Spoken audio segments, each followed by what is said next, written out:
الحمدللہ نحمده ونستعینه ونستغفره ونؤمن به ونتوکل علیہ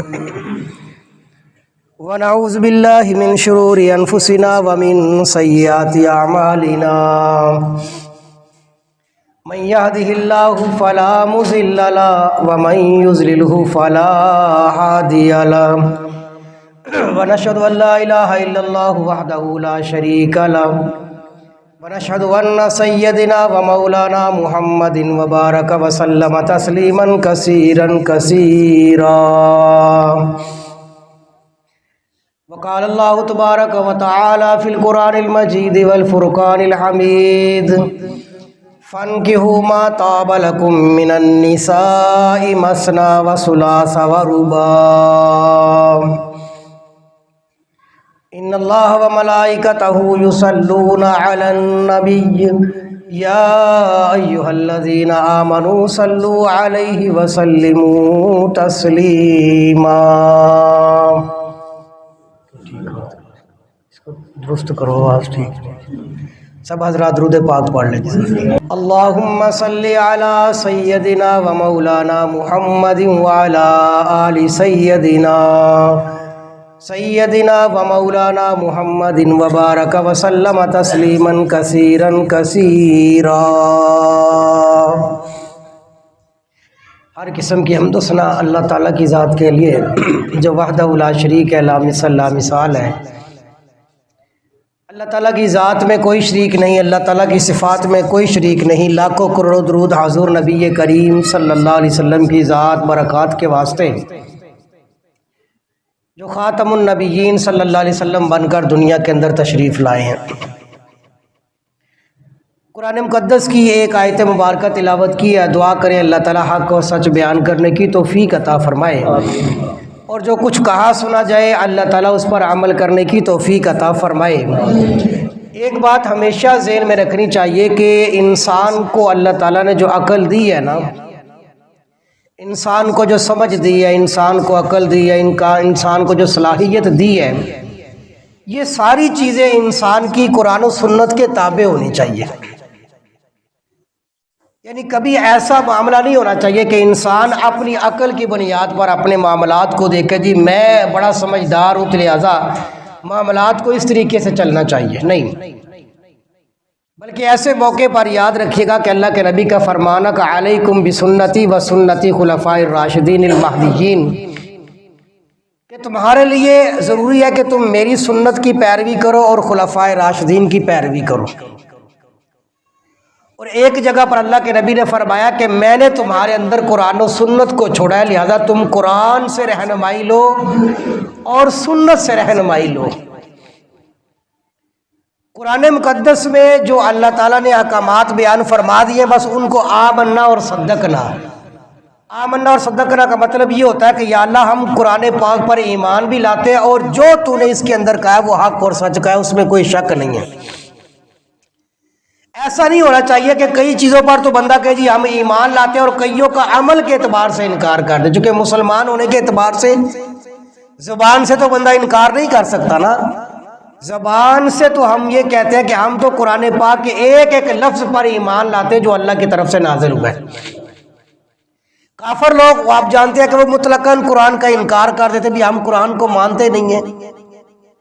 مسلمان قرآن کا انکار تو نہیں کر سکتا، لیکن عمل کے اعتبار سے بعض چیزوں سے ایسے لگتا ہے کہ یہ بندہ عقیدے کے اعتبار سے تو یہ قرآن کو مانتا ہے، لیکن عمل کے اعتبار سے لگتا ہے کہ یہ قرآن کی ساری باتوں پر ایمان نہیں رکھتا۔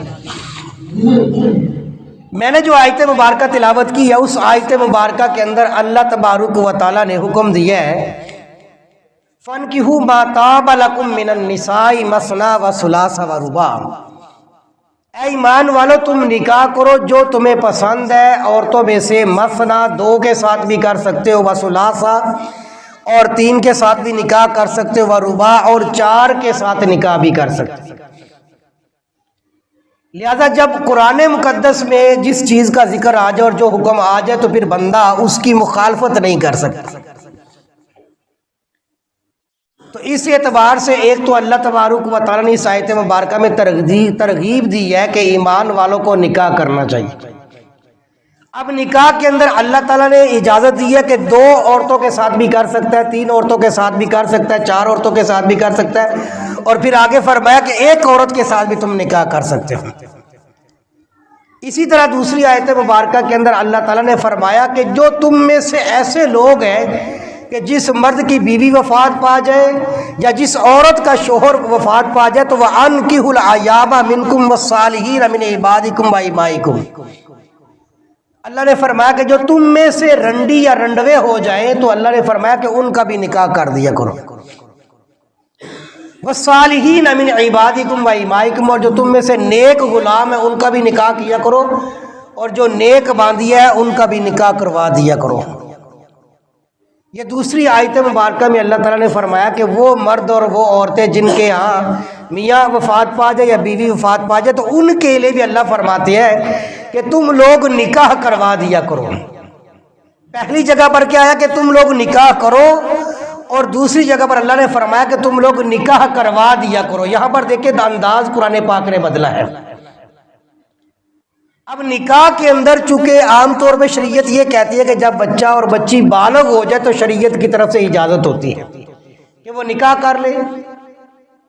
اب نکاح کے اندر جی بہت سارے مسائل ہوتے ہیں کہ جن کی وجہ سے اگر مسائل کا علم نہ ہو تو بندے کی پریشانیاں بڑھتی ہیں۔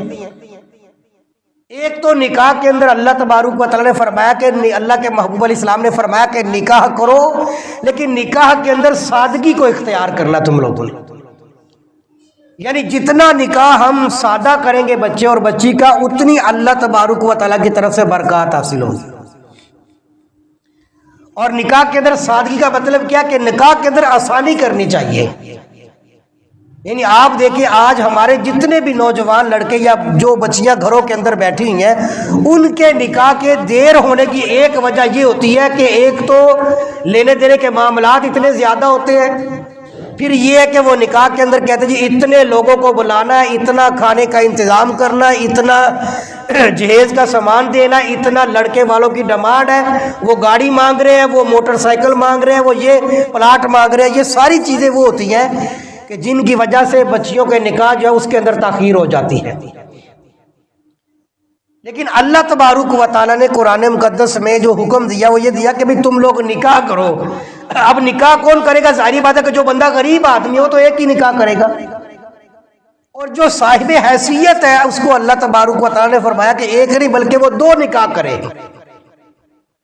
وہ 3 کے ساتھ نکاح کرے، وہ 4 کے ساتھ نکاح کرے۔ اس کی وجہ یہ ہے کہ بہت سارے رشتے ایسے ہوتے ہیں گھروں کے اندر کہ جو بچیاں بیچاری گھروں کے اندر بیٹھی ہوتی ہیں، غریب ہیں، عام طور پہ جو کنوارے رشتے ہوتے ہیں وہ ان لڑکیوں کے لیے ملتے نہیں ہیں، یا کچھ ایسی عورتیں ہوتی ہیں کہ جن کے شوہر وفات پا گیا تو ان کے لیے کوئی کنوارا رشتہ نہیں ہوتا۔ تو اللہ تبارک و تعالیٰ نے پھر 3 کیٹیگری رکھی ہے۔ ایک تو وہ جو غریب آدمی ہے وہ تو ظاہری بات ہے کہ ایک نکاح کرے گا، لیکن جو لوگ صاحب حیثیت ہیں اور جو مال و دولت رکھنے والے ہیں ان کے لیے اللہ کے محبوب علیہ السلام نے اور قرآن نے فرمایا کہ تم ایک سے زیادہ بھی نکاح کرو۔ کس لیے؟ اس نیت سے نکاح کرو کہ میری وجہ سے کسی غریب کا بھلا ہو جائے گا۔ یعنی معاشرے کے اندر ایک سوچ اچھی رکھنی چاہیے۔ ایک تو یہ سوچ ہے نا، کوئی بندہ دوسری یا تیسری شادی کرتا کہتا ہے یار انہوں بڑا شوق ہے شادیاں دا، ایک یہ سوچ ہوتی ہے۔ ایک یہ سوچ بندہ رکھے کہ مجھے اللہ تعالیٰ نے لاکھوں کروڑوں روپیہ دیا ہے اور میں ایک کی بجائے 2 یا 3 عورتوں کا گھر بھی بسا سکتا ہوں، تو اس میں کوئی حرج کی بات نہیں ہے۔ بہت سارے ہمارے یہاں، میں نے اس لیے پہلے عرض کیا تھا کہ ہماری عقلیں، ہماری سوچ، ہماری صلاحیت جو ہے وہ قرآن و سنت کے تابع ہونی چاہیے۔ ہم اپنی عقل کو قرآن و سنت کے اوپر غالب نہیں کر سکتے۔ اسی لیے اللہ تبارک و تعالیٰ نے ارشاد فرمایا کہ فَانْكِحُوا مَا طَابَ لَكُم مِّنَ النِّسَاءِ، کہ تم نکاح کرو ان عورتوں کے ساتھ جو تمہیں پسند ہے۔ 2 کے ساتھ کر سکتے ہو، 3 کے ساتھ کر سکتے ہو، 4 کے ساتھ کر سکتے ہو۔ ایک تو یہ ترغیب قرآن مقدس میں اللہ تبارک و تعالیٰ نے دی ہے۔ دوسری ترغیب اللہ تبارک و تعالیٰ نے دی ہے کہ وہ مرد جن کی بیویاں وفات پا جاتی ہیں یا وہ عورتیں جن کے شوہر وفات پا جاتے ہیں ان کے لیے علیحدہ سے اللہ تبارک و تعالیٰ نے حکم دیا ہے۔ اور وہ حکم کیا دیا ہے کہ عام طور پہ ہمارے معاشرے کے اندر کیا ہوتا ہے کہ ایک عورت ہے، ابھی وہ 30 سال کی بھی عورت نہیں ہوتی، اس کا شوہر وفات پا گیا، بچے 2-3 ہیں، تو وہ عام طور پہ ہمارے رشتہ دار کہتے ہیں کہ بس یار اپنے بچوں کو سنبھال، بچوں کا مستقبل تم نے بنانا ہے، اسے شادی کی کوئی ترغیب نہیں دیتے، وہ بیچاری ساری زندگی ایسے گزار دیتی ہے، ساری زندگی، کہ اسے ضرورت ہوتی ہے کہ میرے پاس کوئی شوہر ہو جو میرے اخراجات کا معاملہ ہو۔ ہمارے یہاں کیا ہوتا ہے کہ ایک عورت ہے، اس کا شوہر وفات پا گیا، تو رشتہ دار پہلی تو ترغیب ہی نہیں دیتے کہ بھی اس کے لیے اب کوئی نکاح کا انتظام کرے، کیونکہ اللہ تبارک و تعالیٰ نے جو قرآن مقدس میں ارشاد فرمایا وہ یہ نہیں فرمایا کہ اب جو رنڈوی ہے یا جس کا شوہر یا جس کی بیوی وفات پا گئی ہے تو اللہ ان کو حکم نہیں دے رہے، بلکہ رشتہ داروں کو حکم دے رہے ہیں، وَأَنكِحُوا الْأَيَامَ مِنكُمْ وَالصَّالِحِينَ مِنْ عِبَادِكُمْ وَإِمَائِكُمْ۔ پہلی آیت مبارکہ میں اللہ نے فرمایا تھا کہ تم نکاح کرو 2 کے ساتھ، 3 کے ساتھ، 4 کے ساتھ، ورنہ 1 کے ساتھ کم از کم نکاح کرو، کیونکہ نکاح کے بغیر شریعت میں عاقل بالغ کے لیے شریعت میں پسندیدہ نہیں ہے۔ لیکن جس عورت کا شوہر وفات پا گیا ہے اس کی عام طور پہ معاشرے کے اندر جلدی نکاح نہیں کیا جاتا، کہتے ہیں جی دیکھو اب بچوں کو سنبھالے کہ آگے نکاح کرے، اگلا بندہ آئے گا تو پتہ نہیں کیجا آئے گا، وہ بچوں کا دھیان نہیں رکھے گا، وہ خیال نہیں رکھے گا۔ یہ وہ ساری باتیں ہوتی ہیں کہ وہ عورت بیچاری ساری زندگی 30-40 سال بغیر شوہر کے گزار دیتی ہے۔ تو ایک تو اللہ تبارک و تعالیٰ فرماتے نہیں، وَأَنكِحُوا الْأَيَامَ مِنكُمْ وَالصَّالِحِينَ مِنْ عِبَادِكُمْ وَإِمَائِكُمْ۔ اللہ نے فرمایا کہ ہاں تم میں سے وہ عورتیں جن کے شوہر وفات پا جاتے ہیں ان عورتوں کا بھی نکاح کروا دیا کرو۔ اب یہ نہیں کہا کہ وہ عورتیں نکاح کریں، چونکہ وہ اگر کہیں گی تو معاشرہ ہمارا پہلے ہی کہے گا دیکھو یہ اگلا بندے نو سال بھی فوت نہیں ہویا اور اس کو اگلے نکاح کرنے کا شوق پڑا ہوا ہے۔ نہیں، اللہ نے وہاں پر رشتہ داروں کو حکم دیا ہے، آس پاس کے لوگوں کو کہا ہے کہ تم اب ان کا نکاح کروا دو، کسی اور جگہ پر ان کا رشتہ کروا دو۔ باقی یہ کہنا بھی اگر کوئی آئے گا تو وہ اس کے بچوں کو نہیں پالے گا، خیال نہیں رکھے گا، تو بھائی بچوں کو پالنا یا نہ پالنا ایک علیحدہ دوسرا ایشو ہے۔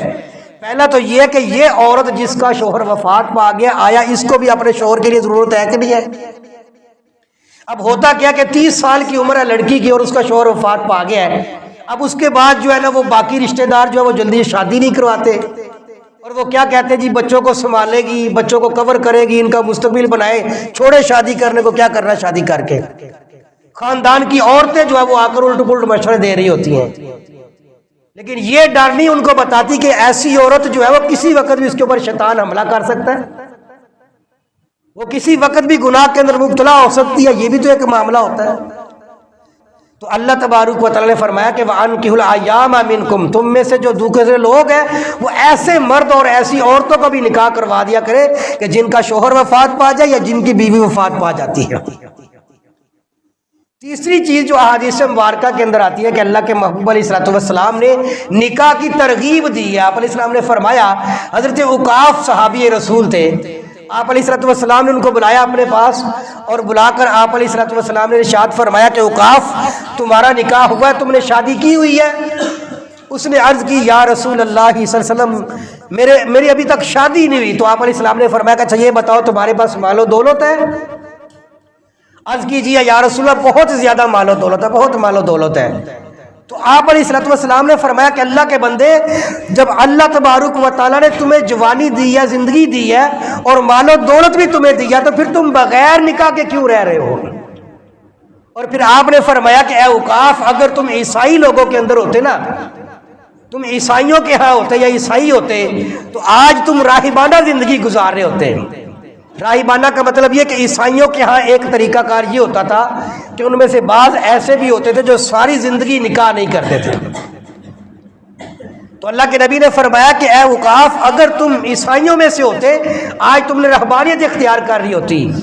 اور اللہ کے نبی علیہ الصلوۃ والسلام نے فرمایا کہ عکاف نکاح کرو، اگر تم نے نکاح نہ کیا تو تم بہت پیچھے رہنے والے لوگوں میں شامل ہو جاؤ۔ تو جو بندہ صاحب حیثیت ہے، عاقل ہے، بالغ ہے، نکاح کر سکتا ہے تو اس کو حد الامکان کوشش کرنی چاہیے کہ وہ نکاح کر لے۔ اور نکاح کا کتنا زیادہ فائدہ ہوتا ہے کہ اللہ کے نبی کا فرمان ہے، آپ علیہ السلام نے فرمایا کہ جو بندہ نکاح کرتا ہے نا اس کا آدھا ایمان کامل ہو جاتا ہے۔ جو بندہ نکاح کرے گا اس کا آدھا ایمان کامل ہو گیا۔ اور پھر آپ نے فرمایا کہ باقی آدھے کے بارے میں وہ اللہ تبارک و تعالیٰ کی ذات سے ڈرتا رہے۔ تو نفس نکاح کرنے سے ہی بندے کا آدھا ایمان کامل ہو جاتا ہے، آدھا ایمان اس کا مضبوط ہو جاتا ہے۔ اور ایک حدیث مبارکہ میں آیا کہ اللہ کے محبوب علیہ الصلوۃ والسلام تشریف فرماتے تو آپ علیہ الصلوۃ والسلام کو کسی نے آ کر خبر دی کہ حضور کے بارے میں سیدہ عائشہ صدیقہ رضی اللہ تعالیٰ کے پاس 3 لوگ آتے ہیں اور وہ آ کر عرض کرتے ہیں کہ اے امی عائشہ صدیقہ بتائے حضور عبادت کیسی کرتے ہیں۔ اب حضور علیہ الصلوۃ والسلام کی عبادت آپ جانتے ہیں کہ وہ اللہ کے نبی تھے، سید الانبیاء ہے، خاتم الانبیاء ہے، سارے نبیوں کے سردار ہیں، تو حضور کی عبادت بھی کیسی درجے والی ہوگی۔ تو سیدہ عائشہ صدیقہ نے فرمایا کہ حضور تو ساری رات عبادت کرتے ہیں، ہر وقت ذکر و اذکار کے اندر رہتے ہیں، ہر وقت تقوی کے اندر رہتے ہیں۔ سیدہ عائشہ صدیقہ رضی اللہ تعالیٰ نے ان 3 صحابیوں کو آپ علیہ الصلوۃ والسلام کی عبادت بتائی نا، تو وہاں سے اٹھ کر واپس جا رہے تھے اور واپس جاتے ہوئے یہ بات کر رہے تھے بھی حضور وہ تو بخشے بخشائے ہیں، حضور تو جنت کے اعلیٰ مقام کے اندر پہنچے ہوئے ہیں، تو حضور جنتی ہونے کے باوجود اتنی زیادہ عبادت کرتے ہیں اللہ کی، اور ہم تو جنتی ہے کہ نہیں یہ تو اللہ جانتے ہیں۔ لہذا ان 3 صحابہ اکرام میں آپس میں قسمیں کھائی اور ایک صحابی نے کہا خدا کی قسم میں تو آج کے بعد کبھی نکاح نہیں کروں گا، ساری زندگی عورتوں سے جدا رہوں گا۔ دوسرے نے کہا کہ میں ساری رات عبادت کرتا رہوں گا، ایک رات بھی میں نے سونا نہیں ہے۔ اور تیسرے صحابی نے کہا کہ میں ساری زندگی روزے رکھوں گا، کبھی ایک روزہ بھی نہیں چھوڑوں گا۔ اب یہ 3 صحابہ کرام آپس میں باتیں کرتے ہوئے جا رہے تھے تو اللہ کے نبی علیہ الصلوۃ والسلام نے کو خبر ملی، وحی آئی، تو آپ علیہ السلام نے فرمایا ان 3 صحابہ کرام کو بلا کر لاؤ۔ وہ آئے، عرض کی، آپ علیہ السلام نے فرمایا اچھا بتاؤ تم میں سے کسی نے یہ کہا کہ میں ساری رات جو ہے نا وہ اللہ کی بارگاہ میں عبادت کروں گا، ایک رات بھی نیند نہیں کروں گا؟ تو ایک صحابی نے عرض کی جی یا رسول اللہ میں نے یہ بھی دعا کی تھی کہ یا اللہ میں ساری زندگی جو ہے وہ رات کو عبادت کروں گا، کبھی بھی نیند نہیں کروں گا۔ تو آپ علیہ السلام نے فرمایا اللہ کے بندو میں تم میں سب سے زیادہ تقوی والا ہوں، میں تم میں سب سے زیادہ اللہ کی بازات سے ڈرنے والا ہوں، اس کے باوجود میں رات کے وقت سوتا بھی ہوں اور رات کی بارگاہ میں اللہ کی بارگاہ میں قیام بھی کرتا ہوں۔ یعنی یہ نہیں کہ ساری رات تم جاگتے رہو، اللہ کے نبی نے اس سے منع فرمایا، آپ نے فرمایا رات کو جاگا بھی کرو اور رات کو اللہ تبارک و تعالیٰ کی عبادت بھی کیا کرو۔ پھر آپ نے دوسرے سے فرمایا، آپ نے فرمایا بھی تم نے یہ قسم کھائی ہے کہ میں ساری زندگی نکاح نہیں کروں گا؟ اس نے کہا جی یا رسول اللہ میں نے کھائی ہے۔ آپ نے فرمایا اللہ کے بندو میں تم میں سے زیادہ تقوی والا ہوں، تم سے زیادہ پرہیزگار ہوں، اس کے باوجود بھی میں نکاح کرتا ہوں، میں نے نکاح کیا ہوا ہے۔ اور پھر تیسرے سے آپ علیہ السلام نے فرمایا کہ تم نے روزے کے بارے میں کیا کہا؟ اس نے کہا جی میں نے کہا تھا یا باری تعالیٰ میں ساری زندگی روزے رکھوں گا، ایک روزہ بھی نہیں چھوڑوں گا۔ تو اللہ کے نبی نے فرمایا کہ میں تم سے زیادہ تقوی والا ہوں، مجھے دیکھو میں کبھی روزہ رکھتا بھی ہوں، کبھی روزہ چھوڑ بھی دیتا ہوں۔ تو اللہ کے نبی علیہ الصلوۃ والسلام نے یہ حدیث بیان فرمانے کے بعد پھر آپ نے فرمایا کہ النکاح من سنتی فمن راغب عن سنتی فلیس منی۔ آپ علیہ الصلوۃ والسلام نے فرمایا کہ نکاح میری سنت ہے، فمن راغب عن سنتی فلیس منی، اور جو میری سنت سے اعراض کرے گا وہ میری امت میں سے شامل نہیں ہوگا۔ تو لہذا نکاح کے بغیر جو ہے نا عاقل بالغ اور صاحب حیثیت بندے کا رہنا اسلام کے اندر پسندیدہ نہیں ہے۔ اللہ کے محبوب علیہ الصلوۃ والسلام ترغیب دیا کرتے تھے صحابہ کرام کو، اور وقتاً فوقتاً آپ پوچھا کرتے تھے بھی آپ کا نکاح ہو گیا؟ تو پھر آپ علیہ الصلوۃ والسلام نے کچھ نکاح کے مسائل بھی بیان فرمائے ہیں۔ ایک تو آپ علیہ الصلوۃ والسلام نے ایک اجازت یہ دی ہے کہ آپ علیہ السلام نے فرمایا کہ جو بندہ کسی عورت کے ساتھ نکاح کرنا چاہتا ہے نا تو اللہ کے نبی نے اجازت دی ہے کہ وہ لڑکا اس عورت کو 1 مرتبہ دیکھ سکتا ہے۔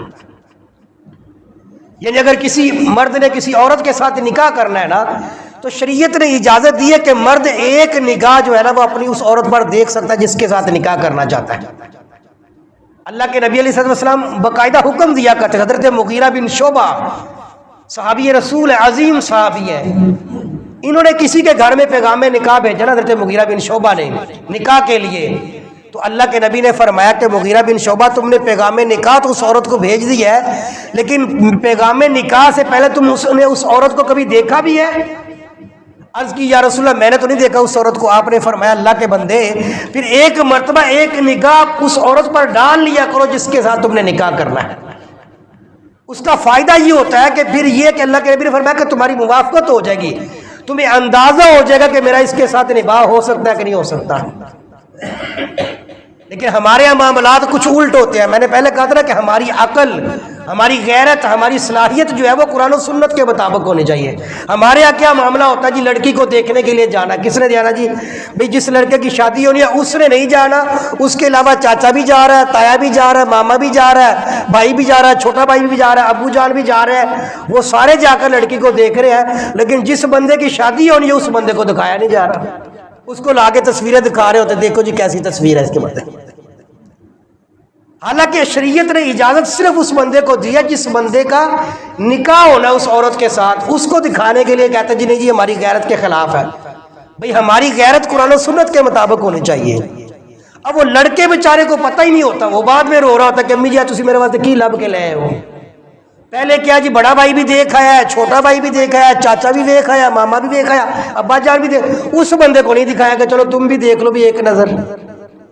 تو لہذا اللہ کے نبی علیہ الصلوۃ والسلام باقاعدہ صحابہ کرام کو فرماتے تھے کہ اللہ کے بندو، جس عورت کے ساتھ تم نے نکاح کرنا ہے نا اس کو ایک مرتبہ دیکھ لو. اگر تمہیں سمجھ آتی ہے، پسند ہے، تو پھر اس کے گھر میں پیغام نکاح بھیجو اور نکاح کر دو. اگر پسند نہیں ہے تو بجائے بعد میں کوئی مسئلے مسائل کے پہلے انکار کر تو زیادہ بہتر ہے.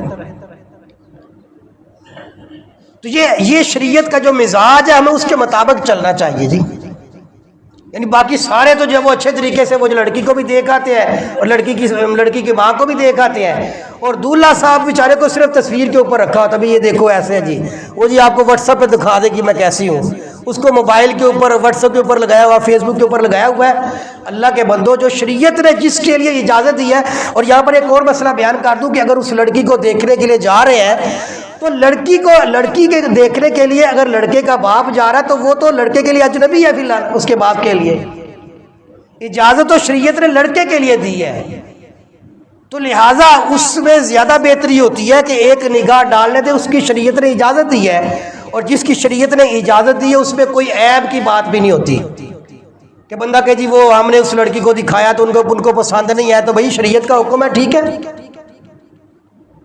تو لہٰذا ایک تو اس چیز کا خیال رکھنا چاہیے. اسی طرح ایک اور معاملہ ہوتا ہے کہ جب بچی کا نکاح وغیرہ ہوتا ہے نا، تو نکاح کے اوپر بھی کچھ معاملات ایسے ہوتے ہیں جو عجیب و غریب پریشان کرنے والے ہوتے ہیں. بھی لڑکی سے اجازت چاہیے.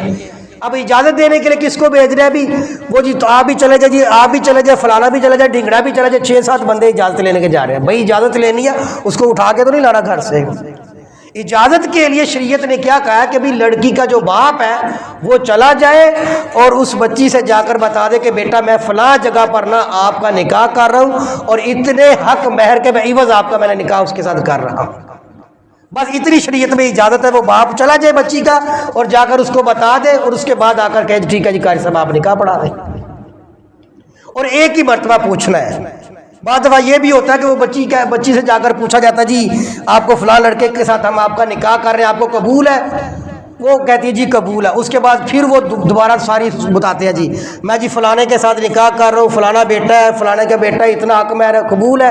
3-3 4-4 مرتبہ پوچھ رہے ہوتے ہیں. ایک ہی مرتبہ کافی ہے، باپ جا کر پوچھ لے اور باپ نے پوچھ لیا ہے اور لڑکی نے قبول اوکے کر دیا کہ ٹھیک ہے ابو جان جہاں پر آپ کر رہے ہیں. عام طور پہ یہ اجازت پہلے ہی ہوتی ہے، لیکن احتیاط کے درجے میں کہا جاتا ہے کہ چلے ٹھیک ہے اس موقع پر بھی آپ احتیاطاً دوبارہ اجازت لے لیں. اسی طرح جب نکاح کا وقت ہوتا ہے تو نکاح کے وقت میں بھی جو ہے وہ قاری صاحب کا جانا یا مولانا صاحب کا جانا ضروری نہیں ہے. وہ آج کل جو ہے وہ والد اجازت لے لے اور والد کہہ دے کہ جی مولانا صاحب آپ نکاح پڑھائیں، تو باپ کی اجازت شریعت نے بیٹی کی اجازت کو قرار دیا ہے. یعنی اللہ نے باپ اور دادے کو یہ حیثیت اور مقام دیا ہے کہ اگر باپ اور دادا اگر چاہے تو اپنے بیٹی کا وہ کہہ دے تو شریعت نے اجازت دی ہے کہ باپ اپنی بیٹی کا نکاح پڑھوا سکتا ہے، دادا اپنی بیٹی کا نکاح پڑھوا سکتا ہے. بلکہ بچی اگر بالغ نہیں ہے، پہلے ہی وقت ہے، تو باپ اور دادا کسی کے ساتھ معاہدہ بھی کر سکتا ہے کہ ٹھیک ہے بھی میں اس بچی کا نکاح آپ کے بیٹے کے ساتھ کر دوں گا. شریعت نے اس کی بھی اجازت دی ہے، اس لیے کہ باپ اور دادا کبھی بھی اپنی اولاد کے بارے میں جو ہے نا وہ غلط نہیں سوچتے. یہ تو آج کل ایک عجیب معاشرہ چل پڑا جی. بچیوں کو اور بچوں کو جب کہتے ہیں بھی آپ کا فلاں جگہ پر رشتہ کرنا ہے، وہ بچے کہتے ہیں ابا جی زندگی ایسی گزارنی ہے کہ تسی گزارنی ہے. یعنی لوگوں نے ایک معاشرے نے عجیب سوچ دے دی ہے بچوں کو کہ بجائے بچے یہ کہتے بھی والدین سے زیادہ بہتر کوئی نہیں سوچتا تھا بچوں کا، بھی والدین کا ایک رشتہ اللہ نے ایسا بنایا ماں باپ کا کہ اولاد کے بارے میں ماں باپ سے بہترین فیصلہ کوئی نہیں کر سکتا۔ اس میں کوئی خیانت کا پہلو نہیں ہے کہ بندہ سوچے بھی اپنے بچے کے بارے میں غلط سوچے گا، نہیں، جیسا کیسا بھی باپ ہوگا وہ ماں باپ جو ہوتے ہیں وہ بچے کے بارے میں بہترین سوچتے ہیں۔